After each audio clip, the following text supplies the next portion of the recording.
बिस्मिल्लाहिर्रहमानिर्रहीम। अस्सलाम वालेकुम। My name is Naila Abeer. Welcome to my channel Golden Grapes. जी तो गाइज़, आज की जो ये रेसिपी है, मैं ये नहीं कहूँगी कि झटपट से बन जाती है, ये झटपट से नहीं बनती, लेकिन अगर आप इसे शौक़ और मेहनत से बनाएंगे तो ये बहुत ही मज़ेदार सी रेसिपी जो है मैं आपको देने वाली हूँ। इसमें सिर्फ एक लॉजिक है कि आपको ये साइंस समझनी पड़ेगी कि डो को कैसे राइज़ करना है। सर्दियों में डो को राइज़ करने का मेथड जो है वो थोड़ा डिफरेंट होता है गर्मियों से। गर्मियों में थोड़ा डिफरेंट होता है, सर्दियों में डिफरेंट होता है। ये मैं आपको टिप बताऊंगी जब मैं डो राइज़ करूंगी उस वक्त पे, ठीक है। अभी फ़िलहाल मैं रेसिपी की तरफ आती हूँ। तो सबसे पहले मैंने यहाँ पे लिया है 3 कप मैदा और 1 tablespoon sugar, half tea spoon salt, 3 tablespoon oil, ठीक है। ये मैं डालने वाली हूँ 3 टेबलस्पून ऑयल। इसके साथ ही मैं डाल दूँगी 1 अंडा। अंडा जो है वो मैंने एक बड़े साइज़ का लिया है, छोटा भी होगा तो चलेगा, 1 अंडा काफ़ी है। और मैं जो ईस्ट यूज़ कर रही हूँ वो साशे वाली है। साशे मेरा था ये 10 या 11 ग्राम का, वो सारा पूरा पैकेट जो है वो मैंने इसमें डाल दिया। इसको राइज़ करने की ज़रूरत नहीं, क्योंकि मुझे पता है कि ये मेरा फ़्रेश है। अगर आपने ला के रखा हुआ है और आपको श्योर नहीं है कि ये फ़्रेश है या नहीं, तो फिर आप इसको पहले राइज़ कर लें और बाद में यूज़ करें। मैं कंफर्म थी कि मेरा ये फ़्रेश है, सो मैंने इसको ऐसे ही ऐड कर दिया और मैं नीम गर्म दूध के साथ इसको गूंद लूँगी।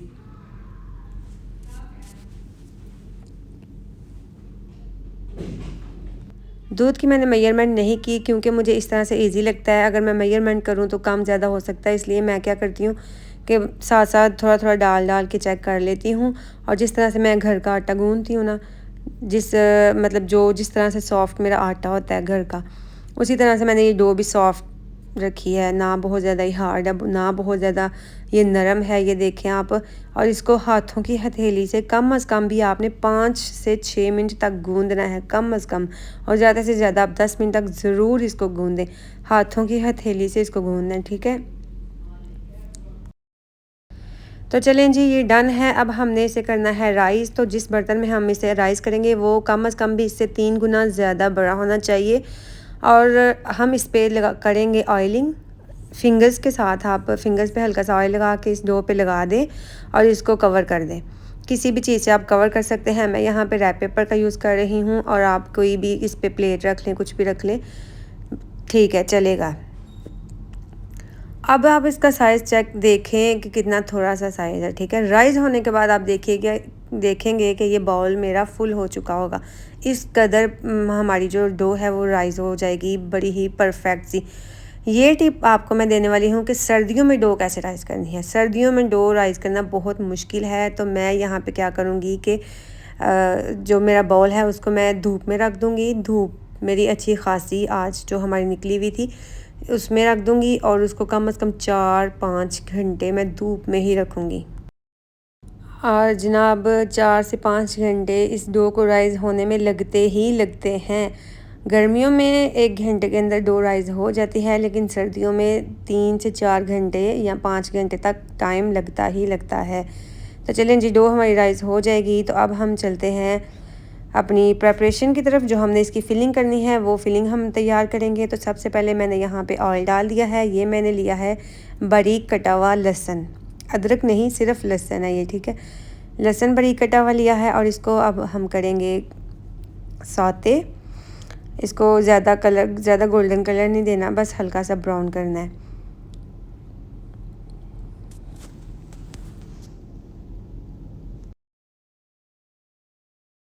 और दोस्तों, ना चाहते हुए भी मेरा जो लहसुन है वो ज़्यादा गोल्डन हो चुका है। खैर, आपने नहीं करना, आपने लाइट गोल्डन कलर ही इसका रखना है, क्योंकि इससे टेस्ट में बहुत फ़र्क आता है, ठीक है जी।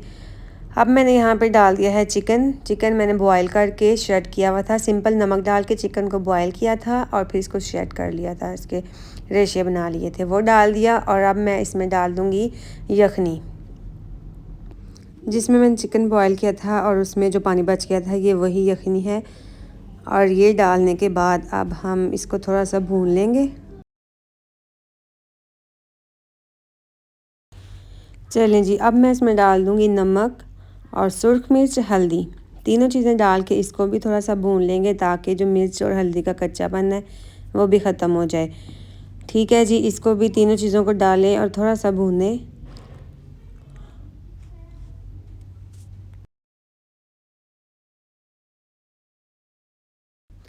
अब इस पॉइंट पे आके मैं डाल दूँगी बंद गोभी, ये बारीक बारीक काट के रखी हुई थी बंद गोभी, वो डाल देंगे। साथ में मैं डाल दूँगी गाजरें, ये भी मैंने कद्दूकश करके रखी हुई थी।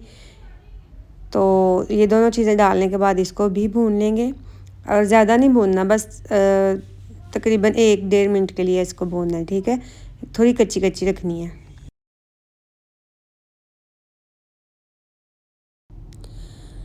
अब मैं डाल दूँगी इसमें शिमला मिर्च, ये मैंने बारीक काट के रखी हुई थी, वो डाल दूँगी और इसको भी थोड़ी देर भून लूँगी, 1 से 1.5 मिनट के लिए इसको भी भून लूँगी।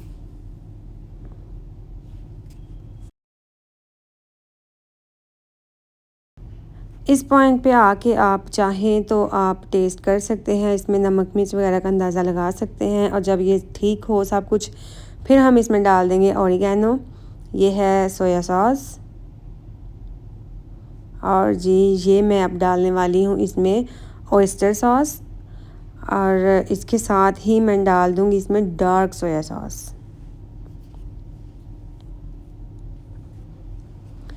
चलें जी, ये डार्क सोया सॉस है, ये भी डाल देंगे साथ ही। और जो लेमन जूस है वो मैंने फ़्रेश वाला यूज़ किया है, आप कोई सा भी यूज़ कर सकते हैं। अगर आप लेमन का इस्तेमाल नहीं करना चाहते तो कोई मसला नहीं, आप उसकी जगह विनेगर का यूज़ भी कर सकते हैं। बस ये देखें, 1 नींबू का रस जो है वो मैंने इसमें डाल दिया है और अब इसको भी अच्छे से मिक्स करेंगे।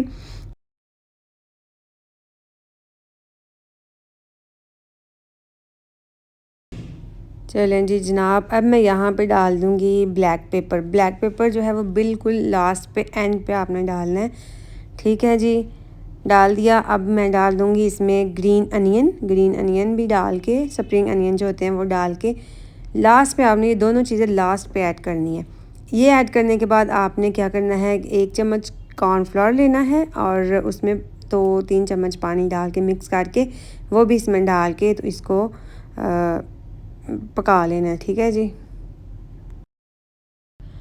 अगर आप इसे स्किप करना चाहें तो कर सकते हैं, कोई इशू नहीं है। तो ये मैंने सिर्फ इसलिए यूज़ किया है क्योंकि मैंने चिकन को फुल ड्राई नहीं किया, मुझे थोड़ा सा जूसी चिकन चाहिए था, इसलिए मैंने इसमें कॉर्नफ्लावर डाला है ताकि इसमें जो थोड़ा बहुत रस है, जो मतलब गाजर ने छोड़ा है या जो यखनी थी उसका था, उसको मैंने इस मैनेज करने के लिए ये कॉर्नफ्लावर का यूज़ किया। अदरवाइज़ और कोई इसका टेस्ट वगैरह पे कुछ असर नहीं आता।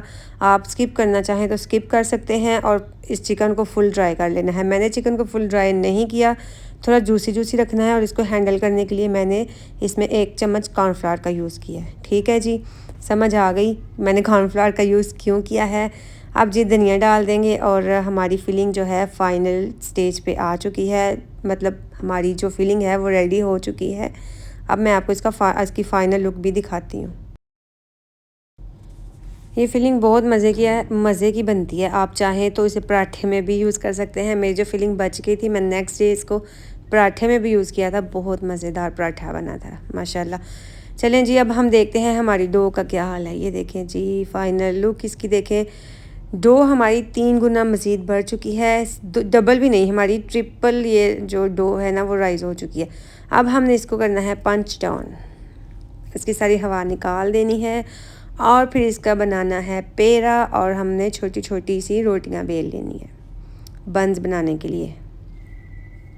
मीडियम साइज़ का पेड़ा लेना है और मीडियम साइज़ की ही रोटी बेलनी है, जैसे आप वीडियो में देख रहे हैं।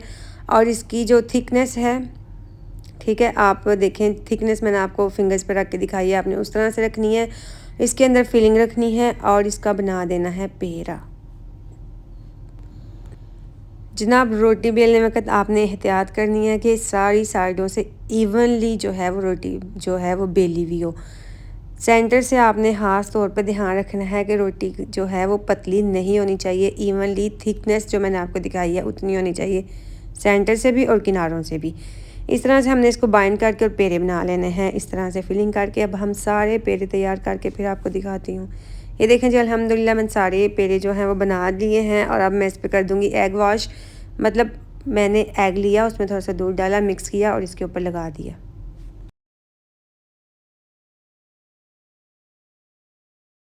चलें जी जनाब, सारे बंस पे अंडा लगाने के बाद अब हम डाल देंगे इस पे तिल। आपके पास काले हैं, वाइट हैं, काले हैं, सफ़ेद हैं, जो भी अवेलेबल हैं वो तिल लगा दें और इसको बेक करें 180 डिग्री पे 40 से 45 मिनट के लिए इसको बेक कर लेंगे। परफेक्ट हमारे जो बंस हैं वो रेडी होंगे। आप अपने ओवन का थर्मोमीटर रख के चेक कर सकते हैं टेम्परेचर।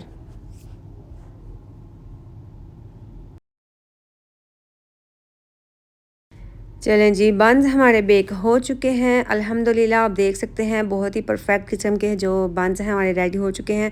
अब हमने यहाँ पे करना है ऑयल ब्रश और मैंने ऑलिव ऑयल का यूज़ किया है। आप कोई सा भी ऑयल, वेजिटेबल ऑयल भी यूज़ कर सकते हैं उसको, या फिर आप बटर भी लगा सकते हैं।